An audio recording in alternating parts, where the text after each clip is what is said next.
Disiplina sa Kalsada, Pinaiigting sa San Fernando City sa gitna ng road clearing policy. Para sa detalye, narito si Idol Matthew Pacheco. 104.7 IFM Report.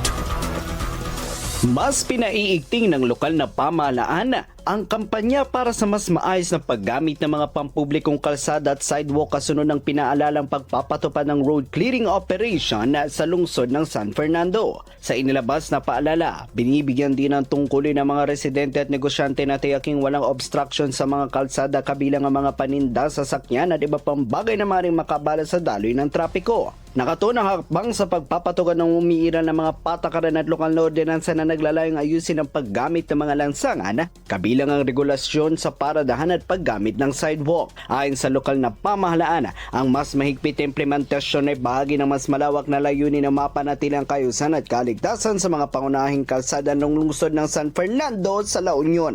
Kasama mo mula rito sa IFM Dagupan, ako po si Idol Matthew Pacheco. Tatak IFM! IFM News. IFM News. IFM News.